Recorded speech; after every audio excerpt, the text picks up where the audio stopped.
Alcanzando el conocimiento.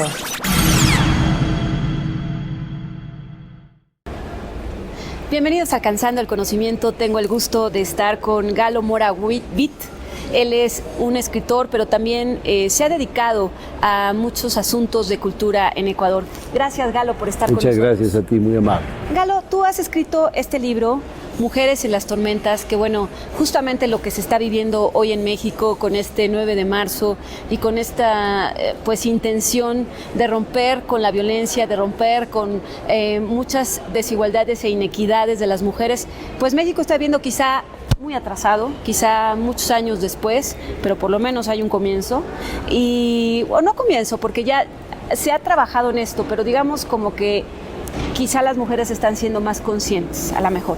Y bueno, este libro pues cae como anillo al dedo. Nos cuentas que lo sometiste al Fondo de Cultura, al Consejo Editorial, que lo aprobaron, y hoy estás aquí en México, estás en la Feria del Libro y lo vas a seguir patrocinando. Cuéntanos esta aventura. Bueno, te agradezco mucho primero. Lo que creo es, cuando dices que México llegó atrasado, yo creo que el mundo está atrasado, porque hay un relato paleobíblico de marginación. ¿A qué me refiero con esto? Que desde la mitología, la mujer de Lot es la que se convierte en estatua de sal.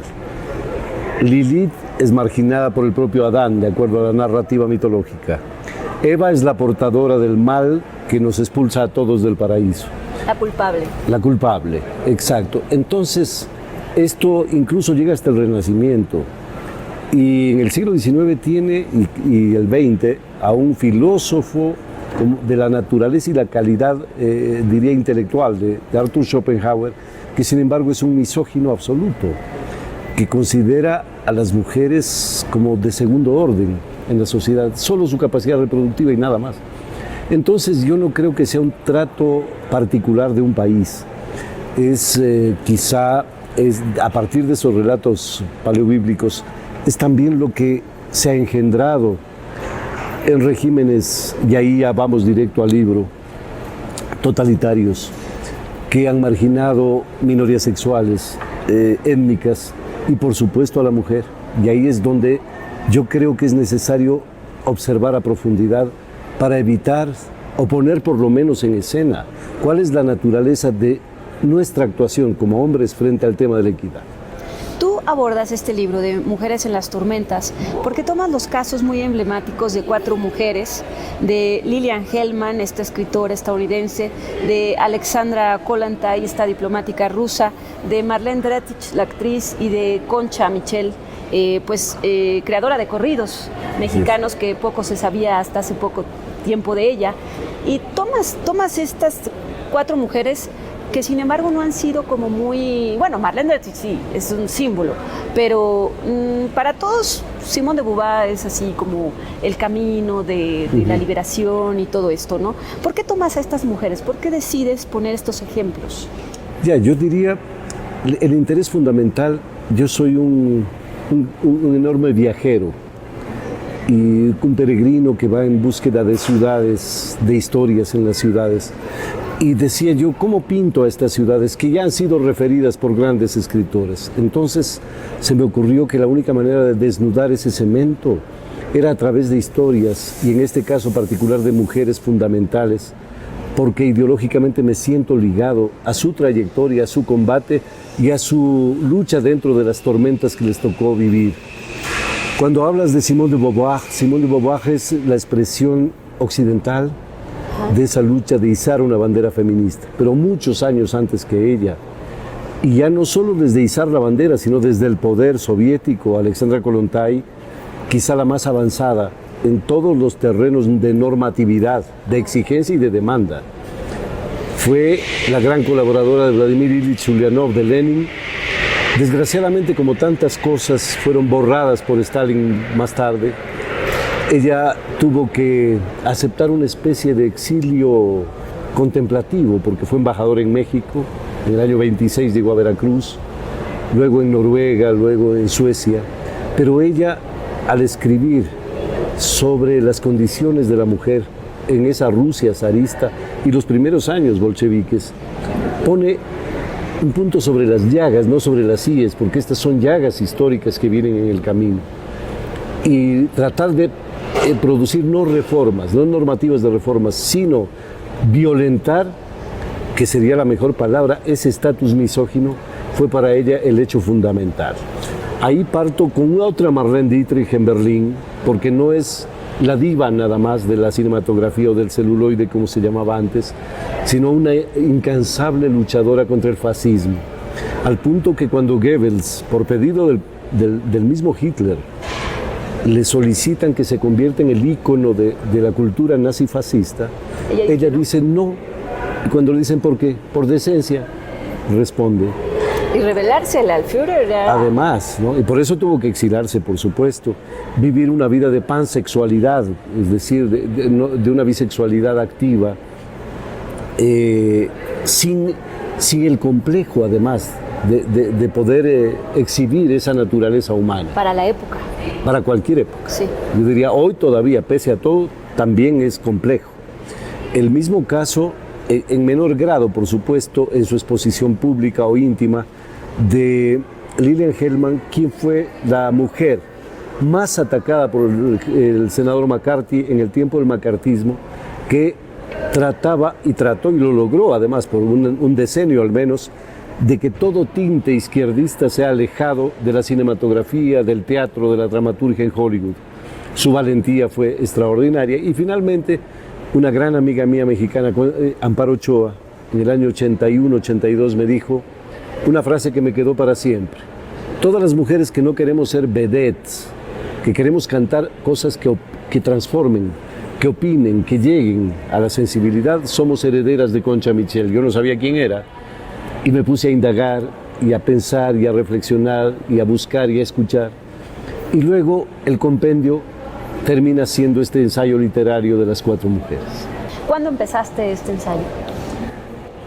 Bueno, yo creo que es hace un par de años, a pespuntear, ¿no? A pespuntear. Luego la narrativa y quizá lo más complejo, que es peinar finalmente para que haya una calidad de página, que no haya bultos innecesarios. En lo que Jorge Luis Borges le preguntaban, obviamente sin compararme con semejante maravilla de escritor, cuando le decían, ¿cuándo usted cree que está terminado un libro? Y él decía, cuando me he cansado de corregir. Sí, porque lo ves y corriges. Y otra vez. Sí, y corriges, y otra vez. Y corriges. Y otra vez. Galo, tú has vivido en Ecuador, eres un viajero, pero ¿qué te dice el avance, por ejemplo, quizá de las mujeres en países de primer mundo y no tanto? O sea, avance y no tanto, y también en América Latina. A ver, podríamos tener ejemplos claros, ¿no? Yo creo que sin Eva Duarte, sin Eva Perón, habría sido muy difícil que el pueblo argentino lleve a la presidencia a Cristina Fernández de Kirchner. Yo creo que ella es una legítima heredera de esa lucha extraordinaria de Eva Duarte. Creo que ese ejemplo da un pautaje diferente para un país, para una región. Hay muchos países nuestros que jamás han tenido una mujer en la presidencia de un gobierno. ¿No? Incluso España, mira, del que somos herederos de la lengua y de gran parte de la cultura y de las letras. Yo creo que los avances tienen que partir de elementos que vayan más allá de la consideración de género. Es decir, yo he dicho muchas veces que de dónde acá una palabra que proviene del poder se legitima. Por ejemplo, hay que ser tolerantes. ¿Qué significa ser tolerante? ¿Significa que alguien le dio el poder o la legitimidad a alguien para ser tolerante? Yo creo que lo primero que debemos abordar desde la política también es a desmitificar esa tolerancia patriarcal también, porque no lo hemos elegido a nadie para que sea tolerante, sino para que cumpla con los derechos de todos. Y los derechos de todos incluyen al ser humano, no al hombre y la mujer por separado, al ser humano. Creo que esa lucha clasista, en muchos casos abandonada, es la que ha aletargado este combate por la equidad y por la famosa igualdad que pronunció la Revolución Francesa. De cuando hablábamos que la mujer ha estado en segundo término, en tercer término, hasta de quinta, ¿no? Podríamos decirlo. Y en algunos países, pues sí se le ha tratado como, pues peor que los animales. Así es. De esa parte, ¿cómo sea, ¿cómo ponerla en el primer plano? O sea, ¿cómo llevarla con cosas ya culturales muy enraizadas como el machismo, por ejemplo, y el machismo que está, pues no solo en México, porque aquí de pronto pues, dices, no, pues sí, hay muchos machos, no, yo creo que España y muchos otros países, tienen Estados Unidos, tiene culturas machistas muy fuertes. Mira, yo veía una categoría del torneo ATP de Acapulco que se está jugando estos días, de tenis. Donde estaba Plácido Domingo, ¿no? Sí, y me extrañó algo increíble, ¿no? El premio para el renglón de varones es $1.750.000 y de mujeres $350.000. Lo acabo de leer en una noticia. Entonces quiere decir que hasta en el deporte hacemos esa diferencia. ¿Y eso con qué tiene que ver? Con un concepto machista de la gobernabilidad que debe ser señalado. No es posible pensar que sea el glamour, el romanticismo, la belleza, el renglón. Ese es un correcto renglón, que admiremos, no que degrademos, porque ahí hay otro peligro. Y ahí está el tema del acoso hoy tan evidenciado, ¿no? Con Weinstein, con Plácido Domingo. Y los que no se exhiben, ¿no? Por temor. Por ejemplo, hay una conducta casi generalizada en que el jefe de la oficina exige a la secretaria que se acueste con él para permanecer en el trabajo, por ejemplo. Esto es súper común. Y entonces, eso, a mi modo de ver, degrada primero al hombre, porque si no... Que lo está pidiendo. Que lo está exigiendo. Demandando. Ajá. Lo está exigiendo, lo está obligando. Y por lo tanto, eso es un delito. Parece que no llegamos a la consideración de que eso es un delito. En segundo, obviamente, la degradación de una mujer que a veces por una necesidad de esa clase se ve obligada. Pero finalmente sería eso un hecho anecdótico multiplicado por miles, ¿no es cierto? El concepto general es el que a mí me preocupa. Que la misoginia esté engendrada en la familia. Sí. Entonces, a veces las madres, por ejemplo, a la hija mujer que le prepare el desayuno al hijo hombre, ¿cómo así? Ajá, exacto. ¿No es cierto? Y arrancamos desde ahí. Sí. Y mi niña, sírvele por favor, ¿cómo así? Ajá. Entonces, esto que parecería ser un simple hecho anecdótico, va configurando una escena mental. Ajá. No soy yo quien puede decir cómo llevar, porque era tu pregunta, pero sí creo que podemos acordar en que solo un acuerdo clasista que nos libere también del tema exclusivo de género puede cambiar la sociedad en su conjunto. Pero como bien decía Concha Michel, la sociedad no puede cambiar si es que el que la quiere cambiar no ha cambiado él. ¿No? Un buen juez por su casa empieza. Exacto. Y volviendo a estas tormentas que vivieron estas mujeres, pues fue una vida intensa. Tenemos a una Marlene Dietrich que murió a los 90 años, ¿no? Entonces, eran como situaciones, a pesar de tormentosas, aceptadas para ellas. O sea, eran como, así soy y así me aceptas. Yo creo que eso es muy interesante lo que acabas de decir, porque las cuatro han vivido como se debe vivir. Es decir, eso significa transgredir la normativa, evidentemente, y ser víctimas de la adjetivación de diversa naturaleza. La puta de los aliados le pintan hasta hoy a Marlene Dietrich la ultraderecha alemana, imagínate. Y entonces eso que es una palabra tan fuerte, dolorosa, se convierte cuando un hombre, y esto Ortega y Gasset hace muchos años, 70 años, escribió un ensayo y decía, la diferencia es tan grande y tan grave que cuando un hombre tiene muchas mujeres, llega a ser considerado parte de ese donjuanismo romántico literario que ha sido abordado por Lord Byron, por Zorrilla. Pero cuando cambia y es la mujer la que se otorga, es una puta, o en el último de los casos, simple y llanamente una zorra y con toda esa adjetivación que va por el estilo. Ellas transgredieron, y particularmente Marlene, ella transgredió absolutamente esos códigos. Pero Alexandra Kollontai lo hace no solo con su vida, sino con el tiempo que le toca vivir como dignataria y gobernante. Y eso a mí me parece extraordinario.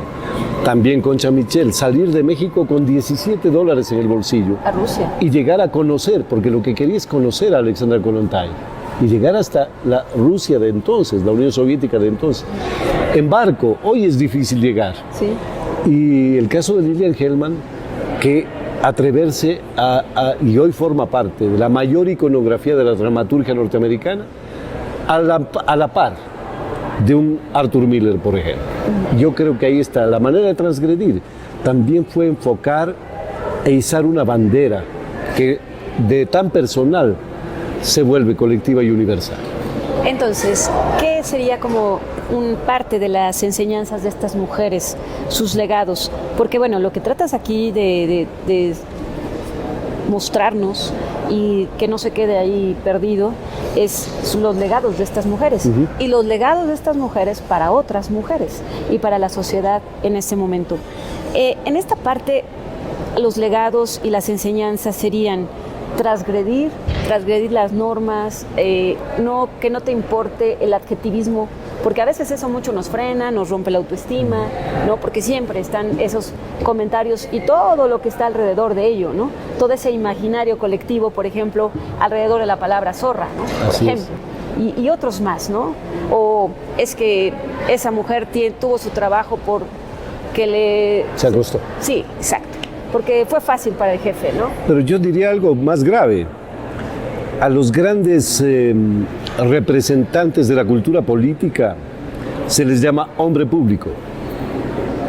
Pero mujer pública es otra cosa, ¿no? Eso. ¿Te das cuenta? Esa diferencia en el lenguaje. O sea, mujer pública es casi lo mismo que prostituta o lo mismo. Es exacto, es exacto. Entonces, ahí está un consenso social, un constructo social que ha degradado a la mujer.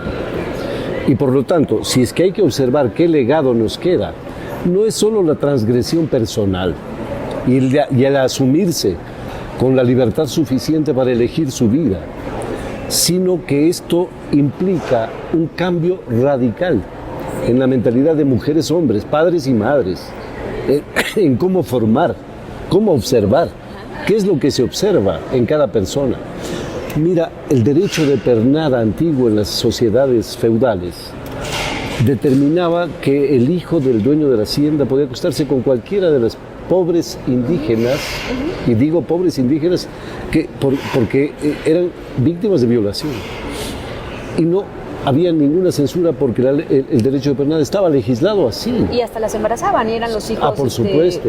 Los hijos. Y los expósitos y todo aquello, ¿no? Ajá. Y llamados bastardos. Con absoluta negatividad.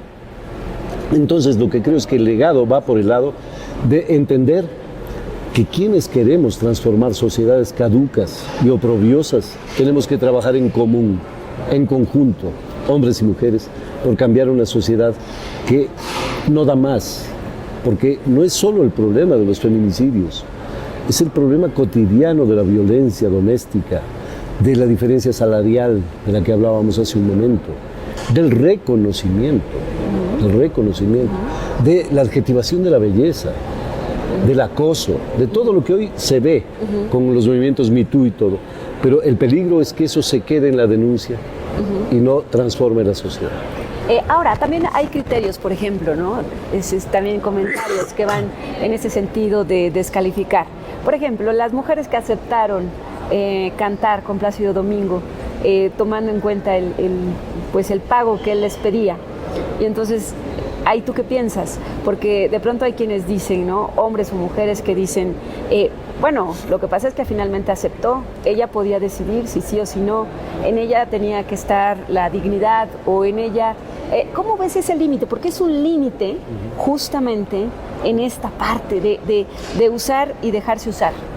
Bueno, es que la frontera es muy compleja porque trae consigo problemas de carácter laboral, económico, de figuras promisorias para el mañana, el caso de Weinstein, ¿no? Actrices de altísimo nivel, Ashley Judd, por ejemplo, y sin embargo tuvo que pasar por ese camastro para poder ser la estrella que soy. Es que no es solo el hecho de decir estaba en ella, porque ella quería ser y era una gran actriz. Y era el costo que Pero había ese en ese costo momento. que tiene que pagar por estar en la luminaria me parece a mí aberrante. Aberrante para el propio Weinstein. No sé cómo se sentiría después, pero eso está en la mentalidad de cada cual. Aberrante para Plácido Domingo, pero aberrante para ellas porque han sido usadas, usufructuadas. Cuando tú dices, ¿dónde está la frontera? Está el peligro de considerar que esa puesta en juego de la dignidad podía ser abordado desde otra naturaleza. Cuando ellas hacen silencio y lo denuncian más tarde, esperando un momento también en que la sociedad pueda acompañar esa denuncia, yo creo que tienen legitimidad ellas en hacer la denuncia. Porque quizás si estas actrices, Anabela Sciorra, por ejemplo, lo hacían hace 30 años, tal vez no pasaba nada y no solo eso, desaparecían para siempre. Sí, exacto. Hoy, además, hay que tener un nombre para hacer una denuncia y ellas lo tienen. Y ese nombre ayuda a dimensionar a todas las demás. Esto ya no debe tampoco conllevar el extremo. Catherine Deneuve, por ejemplo, Ajá, ¿qué dijo? decía, bueno, No habían tomado el papel. a mí no me gusta que se acabe todo el proceso de seducción y que me digan que soy bella. No me gustaría tampoco, es decir, entrar en un territorio donde esa cierta frivolidad que parece torpe, sin embargo es encantadora, decía ella. Y bueno, no llevemos los temas a extremos, pero yo sí creo que esa frontera debe ser observada individualmente, pero como sociedad censurada. ¿De qué manera podemos hacer como colectivos, como impulsar? Ya lo dijiste, enseñando desde la casa, ahí está la semilla, tenemos esas generaciones, pero de pronto te encuentras, y no sé cómo sea en Ecuador y cómo sea en otros países donde has estado, cómo sea esta parte de que te encuentras telenovelas, te encuentras series, donde los arquetipos siguen siendo los mismos, donde el dueño de la hacienda se sigue embarazando y después la reconoce y todos estos dramas lacrimógenos que hemos visto por años y que pues de hecho la televisión ha subsistido y llegado a todo el mundo. O sea, ¿qué hacer con esos? O sea, es que los mensajes no solo están en casa, están también en el trabajo, están en las escuelas, o sea, y corremos el riesgo de irnos a los extremos, porque a veces pareciera también que irnos a los extremos es entrar en otro tipo de comunidades ya. De acuerdo, mira, ni siquiera son solamente las televisoras, los medios, lo que son reproductores de la ideología. Me sonreía cuando hablabas de las telenovelas, porque mira, eso viene desde la gitanilla de Cervantes. Y ahí viene el tema clasista de por medio. En Cervantes, en la gitanilla, ella es raptada, típica historia de telenovela, y después, cuando encuentra el amor verdadero, el profundo, se descubre que no era gitana, que había sido raptada, y que por lo tanto ya no tenía que ser estigmatizada como gitana. Y esa etnia gitana estigmatizada hasta hoy a lo largo de la historia. Pero esto da un ejemplo. El estigma viene en la misoginia social. Y esa misoginia social solo puede ser enfrentada desde no colectivos de género individualizados, aunque hagan un extraordinario trabajo, sino desde una comprensión política de la sociedad de luchar contra la misoginia. Y la lucha contra la misoginia debe establecerse desde una apertura, por ejemplo, en los partidos políticos. Ajá. Es decir, cuando nosotros hemos buscado la paridad de género, recuerdo un momento en que, por ejemplo, en el gabinete 2010, tengo entendido, era exactamente 50%. En Ecuador. En Ecuador. Pero también en la legislación debe constar, porque quizá, y a veces somos así, llevados de tal naturaleza que si no es obligatorio, No lo hacemos. se lo pasa. Exacto. Llegó un momento maravilloso en la historia reciente contemporánea del Ecuador, en que en virtud de que presidente y vicepresidente eran hombres, el 2013, sin embargo, presidenta de la Asamblea Nacional, primera vicepresidenta y segunda vicepresidenta eran mujeres. Y había una presidenta de 29 años. Es decir, un contrapeso ya no solo en la simbología. Por lo tanto, yo creo, pero eso es proceso social político engendrado a partir de un compromiso colectivo. de la sociedad en su conjunto. El fascismo siempre se encargó de marginar mujeres, comunistas, judíos, gitanos, deformes, enanos, como si todo fuese eso, una malformación de la sociedad en su conjunto. Hacia allá hay que luchar, contra esos que siguen pensando igual. Entonces, ¿el conservadurismo sigue pensando que las mujeres son de segunda, tercera, cuarta, quinta? Yo creo que sí. Bolsonaro es una expresión, es decir, cuando Bolsonaro se ríe de las torturas que le cometieron soldados a Dilma Rousseff, ¿qué está haciendo? Está burlándose además. Y entonces eso me parece a mí degradante para el ser humano como tal. Pero te digo, creo yo que la salida está en la transformación social absoluta para que todos tengamos el renglón necesario, la capacidad necesaria de encontrar ese renglón en donde la justicia no sea una mala palabra. Pues, por último, ¿qué les dices a todas las mujeres? ¿Y qué les dices pues, a las mujeres de tu país? ¿Les dices a todas las mujeres que tenemos que romper con esto en la trinchera en la que estemos? Bueno, creo que fundamentalmente luchar por la dignidad. Y luchar por la dignidad significa desde el papel de abuela, madre, esposa, hija, hermana, nieta, tener la capacidad suficiente para observar lo que sucede. Y que no tengamos o que no tengan las mujeres que cumplir a rajatabla con dictámenes familiares, colegiales, sociales, que van en contra de esa dignidad. Y que si hay un abuso, se lo denuncie. Y que los padres crean en la niña que denuncia, porque a veces eso se oculta. Pero en el conjunto de la lucha, trabajar hombro a hombro, mano a mano, cuerpo a cuerpo, como en el amor, para cambiar esta sociedad. Pues Galo, muchísimas gracias y bueno, no me queda más que recomendarles a ustedes este libro maravilloso que es intenso, pero es muy interesante. Yo todavía no lo termino, pero lo voy a terminar. Mujeres en las tormentas y pues a seguir con el ejemplo y el legado de estas grandes mujeres desde la parte que nosotros queramos tomar, ¿no? No quiero decir que nos vayamos a los campos de los soldados y demás, no es esto. Además no es el mismo tiempo. No es el mismo tiempo ni la misma época, pero todo lo que podamos aprender de estas grandes mujeres y otras más, pues yo creo que nos servirán sin duda para esta lucha. Muchísimas gracias. Comprometido Galo. Siempre en esa lucha. Gracias. Muy amable. Y gracias a todos ustedes por estar con nosotros aquí en Alcanzando el Conocimiento, una herramienta vital. Alcanzando el Conocimiento.